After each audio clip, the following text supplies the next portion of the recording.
Okay. Good morning, everybody. It's 8 a.m. We have a quorum. We've got Commissioner Rummel participating by virtually, and then we have Commissioners Freeze, Murphy, Hobble, Lytle, and Meyer here in the room. Okay. So that will take us to welcome to all of our guests.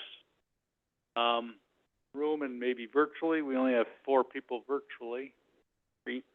Cassie, you want to go through the meeting guidance, please? Good morning, Commissioners, members of the public, and staff. To help us have a smooth meeting, I'm going to review just a few decorum rules for all. While the Commission and staff are in person, we are still offering a Zoom option so members of the public can attend. If you are attending virtually and would like to speak, you can do so during appearances by the public. As a reminder, this meeting is being recorded and streamed live on YouTube, and the public chat has been disabled, but you can still send messages to the host if need be. Finally, Commissioners, please use your microphones while speaking and make sure your voice is directed towards the mic. When you're not speaking, please ensure your mic is off so others can utilize the mics. As a reminder, only 3 of the table mics can be live at a time. Also, please state your name before speaking for those who may be joining us via Zoom. Those are the decorum rules of the District Commission. Thank you for following them, and let's have a great meeting. Okay, thank you. Any announcements? No announcements. So that will take us to a proclamation for Commissioner Rummel, who, as a citizen of Madison appointee, as their alder appointee, she's no longer going to be an alder, so thank you for your service, not only to the Commission, but to Madison, Marcia. So she will be leaving the Commission. Madison will be making a new appointment. So I'll read through the proclamation. In appreciation to Commissioner Marcia Rummel for her service as a Madison Metropolitan Sewerage District Commissioner. Whereas Marcia Rummel served as the City of Madison's designated alder on the Commission of the Madison Metropolitan Sewage District since her appointment in May 2023. And whereas the City of Madison alder, she brought knowledge of local government to the Commission and played a key role in keeping her fellow alders informed of district activities. And whereas her leadership and government experience were helpful in various aspects of Commission business. And whereas with her fellow Commissioners, Commissioner Rummel helped set a vision for the district. And whereas Commissioner Rummel participated in several important decisions in her tenure, including the selection of initial and final candidates for the Executive Director position. Whereas Commissioner Rummel participated in key meetings and workshops with customer communities designed to help strengthen relationships and build understanding. And whereas she supported the district as a clean water utility and its purpose to collect, convey, treat wastewater, its mission to protect public health and environment, efforts to recover valuable resources from wastewater, and has worked to strengthen the local economy. Whereas she supported increased investments in critical district infrastructure that will ensure wastewater is collected and treated in a manner that is consistently safe, reliable, efficient, and environmentally responsible. And whereas district staff and fellow commissioners appreciate Commissioner Rummel's professional demeanor and commitment to balance the interests of the Commission, City of Madison, and residents, businesses, and visitors in the district service area, therefore now be it resolved that the Madison Metropolitan Sewerage District hereby recognizes and thanks Commissioner Rummel for her service to the Madison Metropolitan Sewerage. Thank you, Marcia, and congratulations on your service both here in Madison.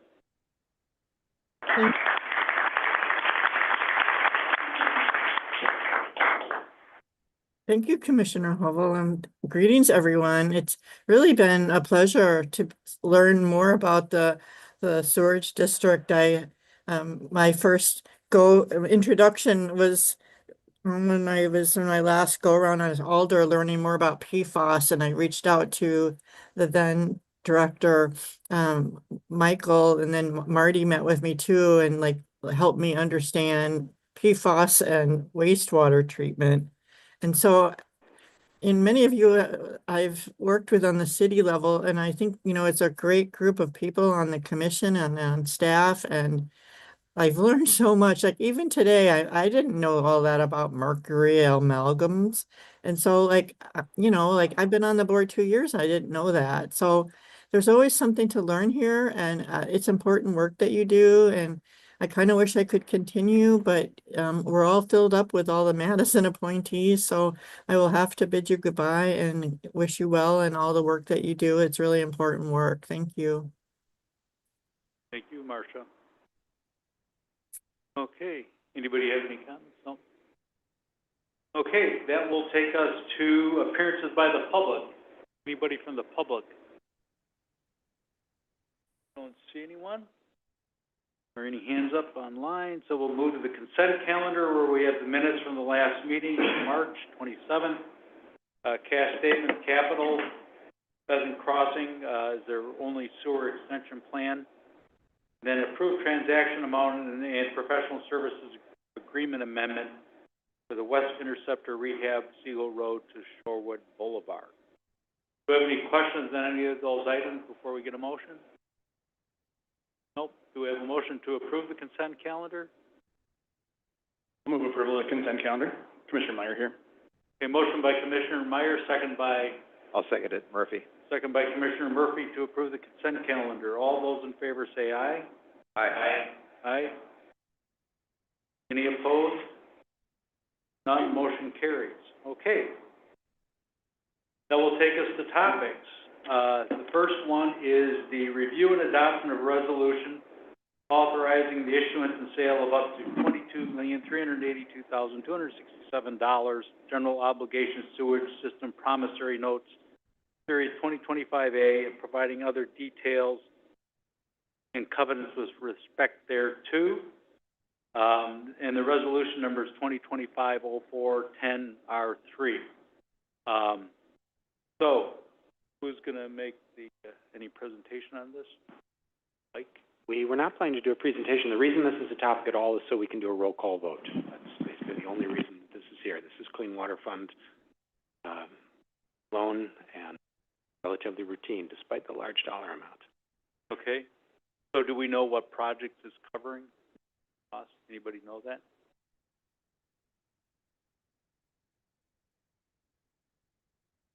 Northeast Interceptor, for those of you online. Okay, so that's pretty much the only project covered by this then? And electrical service. Okay. Okay, Northeast Interceptor and electrical service. Okay. Do we have any comments or questions from anybody? Okay, do we have a motion to approve the resolution approving the resolution adopting the authorization promissory note, general obligation? This is Commissioner Buckland. I'll approve. Move approval. I'll move to approve the resolution as stated. Okay. Do we have a second? This is Commissioner Freeze. I'll second. Okay, motion by Commissioner Buckland, second by Commissioner Freeze to approve the resolution authorizing the adoption of general obligation sewage system promissory notes. Any comments or questions? Again? Okay, do we have a roll call vote, please? Commissioner Buckland? Aye. Commissioner Freeze? Aye. Commissioner Hovell? Aye. Commissioner Lytle? Aye. Commissioner Meyer? Aye. Commissioner Murphy? Aye. Commissioner Rummel? Aye. Okay, motion carries. Thank you, everybody. And then we have the project update for the 2024 annual report Mercury Pollution Minimization Plan. Emily Jones, we sign these.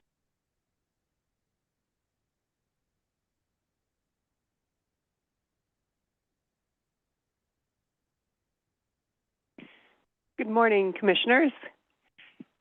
My name is Kathy Lake, and I'm the Pollution Prevention Manager at the district, and I'm joined today by Emily Jones and Catherine Harris, who are Pollution Prevention Specialists.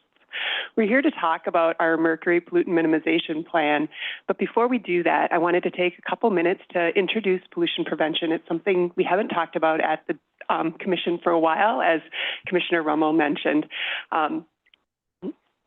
Next. I can make this work. Oops. Oh. So at the plant, the district receives, conveys millions of gallons of water every day of the year. We treat it, we return it safely to the environment. That water originates in homes and businesses, And our ability to do our jobs relies on individuals' behaviors as well as norms about how we treat the water that we have. The water that we have and we treat is returned safely to the environment in the water that we return as well as the fertilizer that we put on farm fields. Too many things, too many hands here. Treatment can't remove everything. I think you're familiar with these graphs that Alan provides during the operational updates. This plant is designed to remove compatible pollutants. Things like total suspended solids and BOD and phosphorus and ammonia, we can remove at a very efficiently. But there's some things that our plant cannot remove. Among those, chloride, mercury, pharmaceuticals, personal care products, PFAS, and other things we're not designed to remove. Thank you. EPA has created a hierarchy of waste management. The top part and the most important part of a waste management strategy is to prevent pollution by not creating it in the first place. If we can prevent it, we can have much better environmental outcomes. After you prevent it, you would reduce, reuse, and recycle, and then the next layer down would be to treat, reduce toxicity, and then the last resort would be disposal. The district uses pollution prevention to prevent increased costs for the district, as well as to maintain our ability to recover high-quality resources, protect the environment from a variety of pollutants of concern, and for our group, a lot of our work is directly in line with our Clean Water Act permit. So at the district, we achieve regulatory compliance and avoid cost increases. If we're able to reduce how much of a pollutant is coming to the plant and not have to build infrastructure to treat that, we first don't have to invest ratepayer costs in building that infrastructure. We don't have to invest ratepayer costs in operation and maintenance of that. And we also don't have to invest ratepayers costs in replacing that infrastructure in the future. So we can protect our infrastructure, and we also have the ability to connect with our community and start those conversations. We do that by finding incentives for behavior change, connecting, finding trusted messengers who are able to convey the information we need through community outreach and education. We also do a lot of research and monitoring, and we work, again, with those trusted messengers in training professionals throughout the region. The P2 team works with a variety of different people throughout the world, really. We rely on collaboration. Throughout the district, nearly every buddy at the district is involved in some way with the pollution prevention initiatives. We work with operations. We work with monitoring services and maintenance and engineering and the lab. We work throughout an entire region, but we also work with a variety of partners. We work with local businesses and tradespeople. We work with the schools and the colleges, the advocacy organizations, our peers throughout the wastewater industry, as well as local and state agencies, individual residents, artists, educators, a lot of trusted messengers throughout our region. We focus on a variety of pollutants. Some have a permit limit, like mercury, chloride, and phosphorus, and some have, like mercury and chloride, we're not able to meet our permit limit without a variance. So we have variances and pollutant minimization plans for mercury, which we'll be talking about today, as well as chloride. There's other pollutants that we focus on, like medicines, personal care products, PFAS, and other things that currently we aren't regulated completely to do, but really can make a difference to either the water that's returned or the biosolids that are put onto farm fields. We also work on operational issues, like things that shouldn't be flushed, non-flushables and wipes, and fats, oils, and greases. Pollution prevention works. This is a graph of the mercury concentration in biosolids since our mercury pollutant minimization plan went into effect. And we've had a significant reduction in mercury in our biosolids. If we remove something from the water, it has to go somewhere. Nothing goes away. So if we remove a pollutant from or contaminate from the water, it usually partitions to the biosolids. So we see a significant reduction in, so the graph starts at 79. Our pollutant minimization plan, if I can figure out, I can. That's too much for me. Find the pointer this morning. But yeah, oops. Now I'm not going to touch anymore. So as the graph starts going down is where the minimization plan started. See if I can. Cassie, can you make it go forward one more?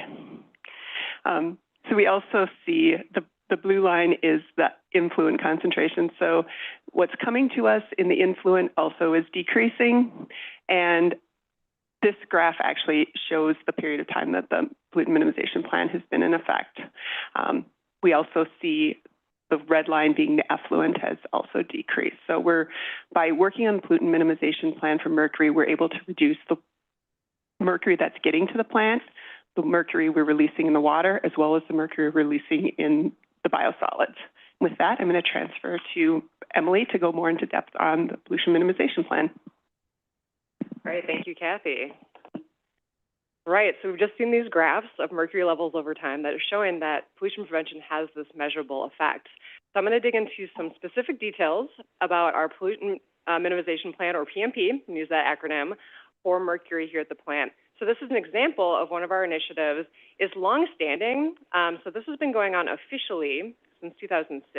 That's when we started having a mercury variance in our permit, and I'll go into a variance and what the implications of that are in a little bit.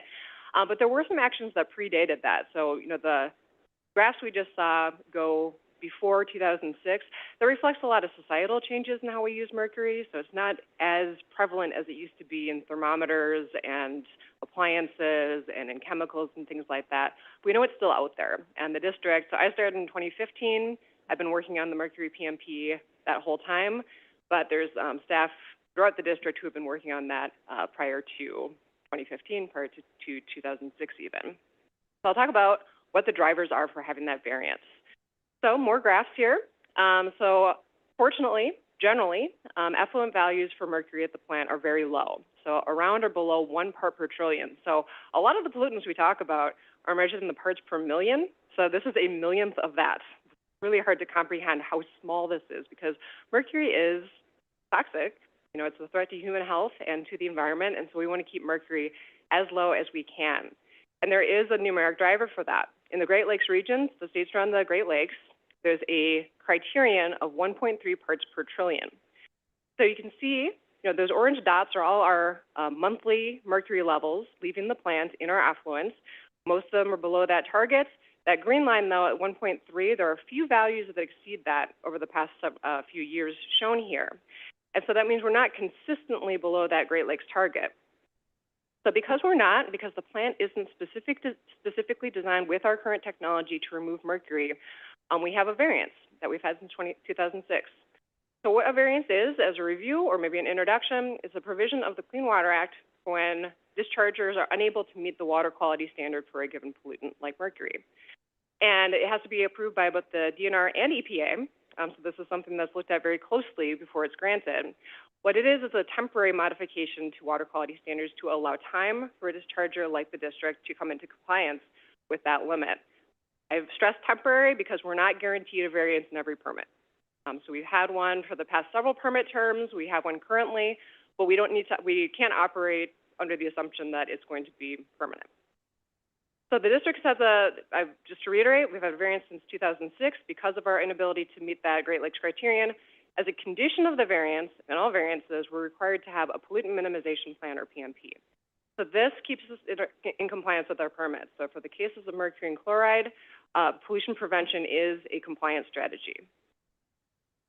The elements of a PMP plan are basically provided by a template from the DNR that includes these 3 categories of activities.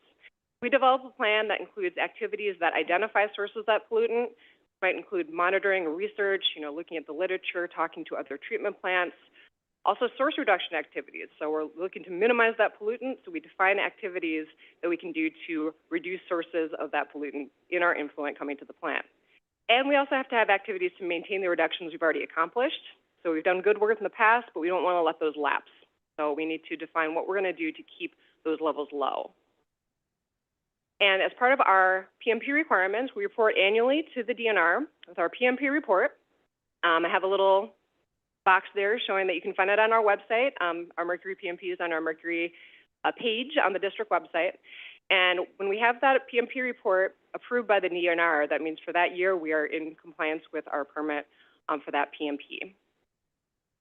So I'm going to highlight a few things that we do as part of that Mercury PMP. So these are a few things that we are doing each year, or some things that we've done as successful initiatives, just to show how these activities in our PMP have helped reduce mercury and keep us in compliance with that permit variance.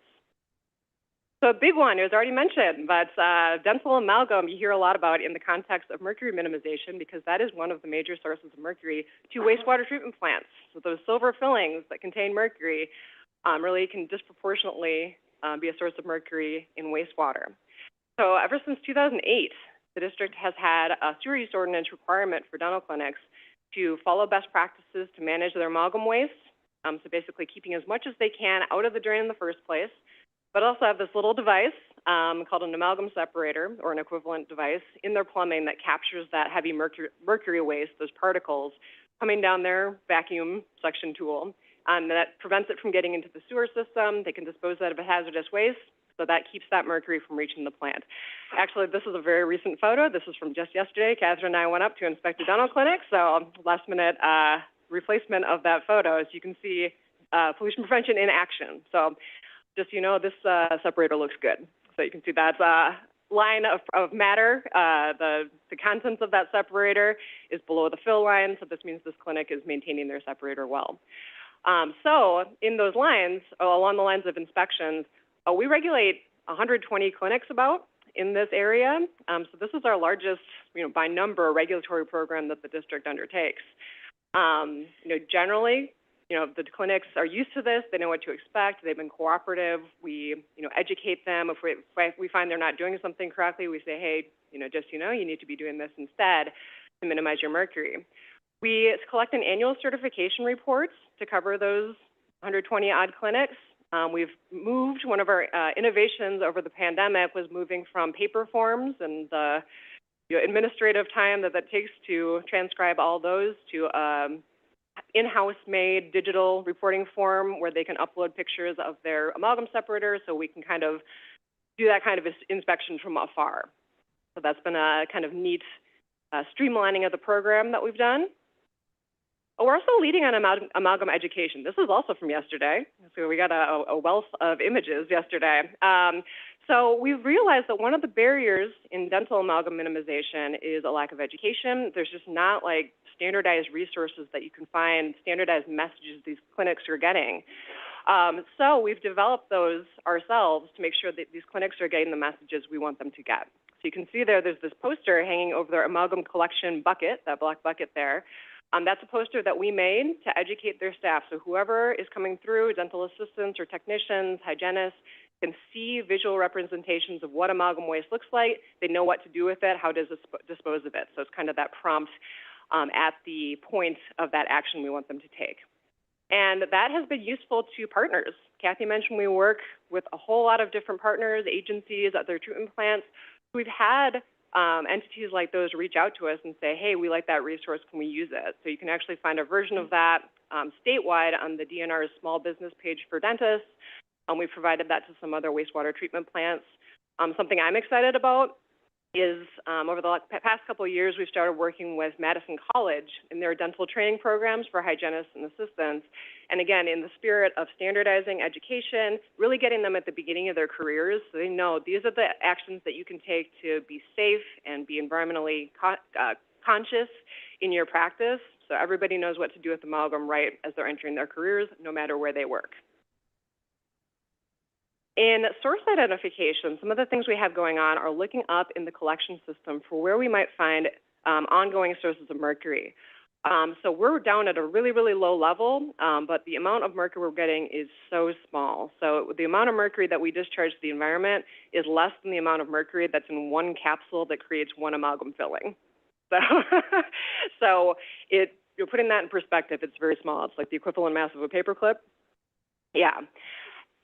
Oh. paperclip in 40 million gallons of water. That's per day, yeah. So, you know, we don't want to approach pollution prevention as kind of looking for a needle in the haystack whenever we can. We want to focus our time and resources as efficiently as possible by knowing where those remaining sources might be. So the past several years, you know, we'll do collection system monitoring. So this is where we work with our collection system services group and our lab to take special samples or source identification samples to figure out where these pollutants might still be coming from. So I have a highlighted sewer shed here just to show an example of some user charge monitoring we did last year. So you're familiar with user charge, so we're already routinely taking these samples at different points of the collection system. So we asked our collection system services team and our lab to take additional samples to monitor for mercury. We chose this area because it has a dental clinic in it, and there's residential users, there's some commercial users. We wanted to figure out how much mercury is still coming from an area like this even after these clinics have taken action to reduce mercury. And that will tell us, you know, are we doing enough? How much mercury can we expect under our current sewer use ordinance requirements? Is there still legacy mercury in the sewer system? You know, mercury is heavy, sediment is heavy, maybe it's just still hanging out after decades of a clinic being there, even after they've taken steps to minimize what's newly coming down the drain. So we're really trying to answer these questions through these sampling projects. Also, partnering externally, a few years ago we partnered with the USGS, who has a special sampling protocol, or analysis protocol, I should say, where they can analyze different species of mercury, different isotopes of mercury within a water sample. They've been doing that on rivers. We were the first sample they ever took of wastewater. I'm like, if you want it, you take it. And they were able to give us some insights on the types of mercury coming into our plants. So whether that's coming from industrial sources or more environmental sources. So again, a way that we can kind of compartmentalize the sources of mercury we're getting so we can target them more effectively. Also supplementing not just our mercury PMP, but our chloride PMP, our other pollution prevention work is a lot of community education. So we know that other organizations, other networks have their audiences and they have their reach, so we want to take advantage of that when our water protection goals overlap. So for instance, we partnered with Sustain Dane, the Madison Water Utility, and MAMSWAP on a water steward program to educate residents about ways they can protect water, including reducing mercury, disposing of household hazardous waste properly. You can see Executive Director representing on social media there. Occasionally, our communications team will promote proper disposal of household hazardous waste at Clean Sweep. We always like to make people aware of Clean Sweep, where they can take their old thermometers or vials of mercury or whatever they have just laying around. You can see there's an example of a promotion we did with Clean Sweep to kind of get people's attention, incentivize them to bring household hazardous waste to Clean Sweep during Pollution Prevention Week. And finally, here at the plant, we're leading by example. So we have used mercury devices in the past, so thermometers, float switches, things like that. So we have developed training to educate staff about identifying mercury and how to properly dispose of it, specifically in that bucket you see there. And a few years ago, we contracted with a consultant to evaluate how we manage waste at the plant to make sure that we're following regulations and we're doing things safely. So we have recommendations that we're working through to make sure that we're being stewards and leading by example here. So before we open up for questions, just want to kind of lead with this overarching principle of pollution prevention, that whatever we're doing upstream, these upstream actions prevent downstream waters. So, you know, we're working upstream to protect the water as it continues on its path. All right, so thank you. So we are open for questions. Okay, Beth? I'm just curious, what did you find from the isotope analysis? So we have a pretty limited data set, but it was basically in line with the what we expect. So I'm going to try to explain this as concisely as I can. So basically, we took a sample from a dental-only wastewater, which they assumed would be industrial-type mercury, so less processed photochemically. Whereas they have a species of mercury that they assume comes from the watershed or for infiltration or from other sources because it has markers of cycling in the environment in the watershed. So they basically had mercury they associated with industrial type and watershed type. And our watershed type sample compared to our dental sample were basically on the two ends of the spectrum that we'd expect. Then we took an influence sample, so a combination of all the water we're getting, and the values, basically the proportion of the isotopes fell right in the middle. So we have a mixture of the industrial type and other sources of mercury, which can tell us maybe how controllable it is, because industrial type might be more controllable if that's coming from dental clinics or it's coming from another, like a lab or something like that. But if it's watershed type, it might be a little bit more elusive, kind of like non-point. You know, maybe that's coming from people eating fish and excreting that, or whatever's coming into the sewer system from stormwater, so. And we're still waiting for the rest of our samples to get run through. We also found very significant difference between kind of on the other piece of that same slide was the user charge monitoring. So we found very significantly different concentrations of mercury in kind of that existing 70-year-old neighborhood with a dental clinic and an auto dealer and other things versus a brand new sewer shed, like between like 14 milligrams per liter and 300 milligrams per liter, like very significantly different. Okay, well, thanks for the presentation. I have a couple questions. I'll just go one by one here. Do we know what, you had that map with like 3 or 4 excursions. Do we know what caused those? We don't. Oh. So we don't, so there's variations. Yeah. The problem with, we have 1 grab sample per month of the effluent we're taking, so that could just be bad luck, you know, maybe there's a little speck of mercury that got into the grab sample.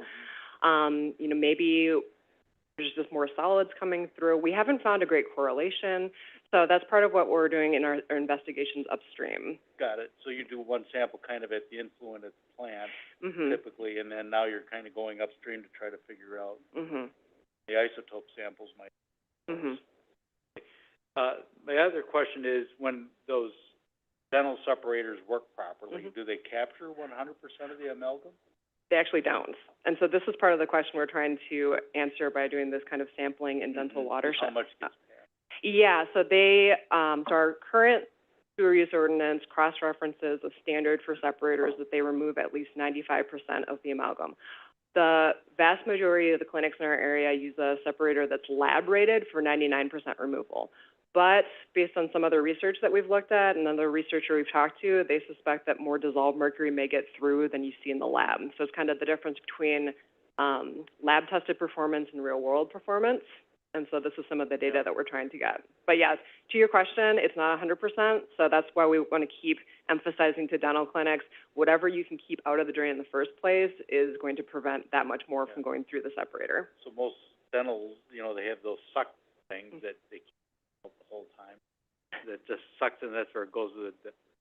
My sister's a dentist, so I know more about dental care than I can. Well, this is fantastic, and this next one is one that, so we've worked really hard to figure out, you know, how much of the mercury is coming through. Is that 1% that's getting past a separator actually potentially causing this problem? What's going on? But then also, Catherine went to the dentist, and I'm going to throw I'm HIPAA laws and everything. No. Is it okay if I talk about this? Okay, or you could. So Catherine went to the dentist and tried to get one of the ceramic fillings versus an amalgam filling, and they told her our insurance wouldn't cover it. Yeah. So she asked some more questions. She got our insurance changed so that dentist can put it in for the same price, the amalgam filling or the ceramic filling. So we've been working with dentists. The newer dentists are starting to stop putting amalgam fillings in. The less we have in, the less chance we have of mercury. So really looking at the root cause of these things, what are the barriers, what are our opportunities, how do we really change the paradigm that we're dealing with? So. I just want to add that change didn't raise our insurance rates at all, for the record. Yes, and then was in there for years. We just had to ask.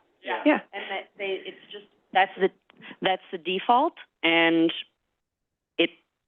it hasn't changed because no one asked for it. Right. All you have to do is ask, and then it changed. Anchoring tendency.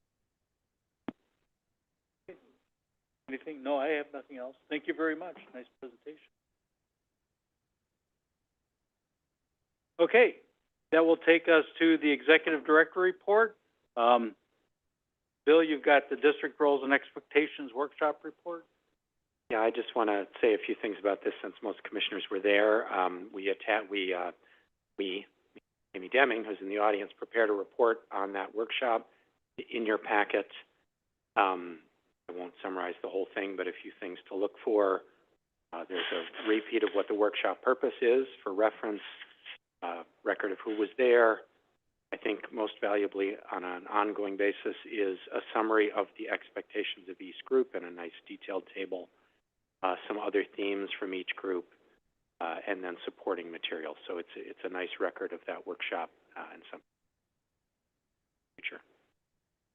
Only other thing I want to say is a reminder that we are switching to Zoom webinar as of the next meeting. You will get additional details from the team on the relatively minor procedural changes for using that tool. Okay. So, Eric, you have anything? Nope. Okay, Ezra, you have a committee report? Just a brief one for the Executive Director Performance Review Subcommittee, or whatever our official title may be. We have had 2 meetings now, and we're mid-process. It's not we haven't arrived at any milestones yet, but we're close. We've been focusing first on the 6-month review that was kind of part of what we arranged at the moment of hiring Eric as ED. So we're working on that piece, which is just around the corner, and pretty close to having that all in place. I think when we have it done, we'll be able to come and tell you the specifics. Obviously, in the commission, we'll participate in some parts of that as well. And then we otherwise are starting to orient ourselves toward the hiring of a consultant to come on and help with the long-term annual process and sort of revisiting how we do that, looking at what we have in the policy book, probably significantly modifying that and eventually ending up with a new policy in the policy book. But that all will come back to the commission too. So as we work through that process, we'll come back and report to you about it. That's where we're at for now. Thank you, Ezra. And Greg, you guys haven't met yet, your finance. No, I think our first meeting is in about a week and a half, something like that. Yeah, okay, thank you. So toward the end of the month. Okay, good. And then just a reminder, we have the committee reports under the report section, but if you have something specific we need to act on, that have to be a topic. So like when it comes maybe approval of the RFP or whatever, make sure that's on as a topic. Okay. Vanessa, legal regulatory update? Good morning. A couple of updates on the regulatory legal front. So since the last meeting, I believe, we had 2 bills introduced at the legislature from Senator Wimberger regarding PFAS. One is a reintroduction of a bill from last session that would have created that municipal grant program that we talked about that was vetoed by the governor. So that's been reintroduced essentially as the same bill that was presented last year. And then second, Senator Wimberger also introduced legislation that would create an exemption under the state spills statute, so the statute that regulates remediation of contaminated property. And the exemptions would include for a person who spread biosolids or wastewater residuals contaminated by PFAS in compliance with any applicable license or permit, and a person who owns land upon which biosolids or wastewater residuals contaminated by PFAS were spread. So both of those bills have been assigned to committees, but we haven't had any public hearings or anything on those yet, but we'll be following those closely. And then with respect to rules, we are still following closely the facility planning rule that DNR just recently scoped. That's going to be pretty significant updates to NR 110 and NR 108, which are all the requirements for facility planning for wastewater utilities. DNR is convening an advisory group and just scheduled the first advisory group meeting for that for April. So we'll be following that as it moves through the rule development process. And then we have also been working with Marty specifically at the district on submitting comments on the EPA biosolids risk assessment. So Marty did a great job of putting those comments together, and those are due on April 16th. So the district will plan to submit comments on that. Happy to answer any questions that anyone has. Anybody have any questions? You mentioned that advisory group. How big are those typically? How many people? Sure. So, I'm trying to think of the last one. COVID kind of disrupted the entire advisory Yeah. group process, but typically somewhere around 10 to 20 people from Oh. different stakeholder areas, usually, some environmental groups, utility groups, WMC, Wisconsin Manufacturers and Commerce, often will have a seat on that. This one will be a little different because it is specific for wastewater utilities. Yeah. So it may be a bit smaller, but I'd imagine somewhere around 10 So to is there a 20 wastewater utility consortium, you know, kind of like for Wisconsin that we're a member of? You know, like you got the League of Wisconsin Municipalities, Mhm. handles cities and villages, and probably but is there like a group there? Yes. Eric's shaking his head, yes. Okay. Yes. So Because I never really hear about our Yes. participation in that. So our firm actually works with a group called the Municipal Environmental Group Wastewater Division, and that is a consortium of wastewater utilities. Madison has not typically been a member because it's focused on sort of the smaller, medium-sized utilities, but Madison Met works very closely with that group. And then also someone from the league will presumably also be sitting on the advisory committee too. I just, you know, I know we do a lot with Milwaukee and Green Bay, but Mhm. it seems to me it's more informal rather than kind of a formal body group, and I didn't know if municipalities had something for wastewater, like there's plenty of other, Sure. like the league or there's the APWA, Mhm. stuff like that, yeah. Yeah, and there are some there are national groups too that I know Right, Madison like Met NACWAS, and I know Right. we've always been involved in that. Right. But, Yeah. okay, thank you. Anybody else have any questions? Okay, that will take us to future meeting schedule. That's in the packet. I don't know that we really came up with anything to be added to the agendas today. And the closed session, we do not need that from what I understand at this point. Next meeting, maybe?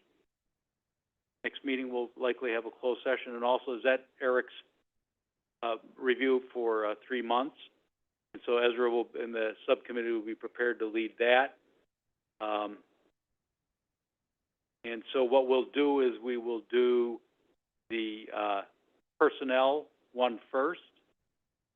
So Patrick would be involved with the personnel one, but he's been recusing himself from the one with the Verona litigation. So then we would move on to the Verona litigation second. Does that make sense to everybody? And Vanessa will be in both, due to some court decisions. Vanessa's now going to be in both, closed sessions, guide to make sure we don't go too far afield on anything that's not allowed, through that court decision up, I think that was Marinette. Right. So, did you want to give a little brief? Yeah, I can give a brief overview of that now. So there was a recent court decision about the city of Marinette going into a closed session, specifically under the exemption for negotiation and bargaining. And the court, I think, what's relevant here and what has lawyers just kind of generally apprehensive about all kinds of closed session is that the court construed the statutory ability to use closed session really, really narrowly. So typically, one might use that exemption for negotiating a contract, but the court very specifically discussed the exemption as only being for those elements of the contract that are necessary to be in closed session for negotiation purposes. So it doesn't apply directly, that case doesn't apply directly to the exemptions for discussing employee performance reviews or litigation, but just the concept that the court was willing to so narrowly apply that exemption means we just want to be, as always, very careful about what we're doing in a closed session and keeping it limited to what the closed session agenda item is. Okay, so was that, appeal court or Supreme Court? It was the Court of Appeals. Court of Appeals. And it was recommended for publication. So there are different kind of levels of what is authority coming out of the courts. And so if it is published, then it's an opinion that applies across the board to other cases going forward. Okay. So what's always bothered me is the legislature has their, what do they call them? Where where the parties each get together, basically in closed session, even though they're probably a quorum for the legislature. What's that called? Caucus. Caucus. They caucus in closed session, right? You know, I'm not entirely sure. I think they do caucus in closed session. There are different rules for the legislature. Well, and that's my point. Yeah. It's like they're treating themselves differently than we get treated, and then we get stuck with these, you know, very narrow court, and possibly part of it comes because of abuse and stuff like that, but sometimes we courts, you know, go Yeah. too far one way. Yeah, so the point here is just that we've always been very cautious as a district to make Yeah. sure that closed session fits what the legal requirements are, and we'll just continue to do that. Right, and I'm saying that there might be, I can see where there's abuses by other governmental units, you know, taking closed sessions and trying to fit something to a closed session that probably wasn't, but. Sure. And, okay, enough on that. Any future agenda topics? No? Okay, do we have a motion to adjourn? Ken's not here, so Greg? I guess it's supposed to be a motion to adjourn. Motion by Commissioner Freeze, second by? Second. Second Commissioner by Meyer. Commissioner Meyer. All those in favor say aye. Aye. Opposed? None. Motion carries. Thank you.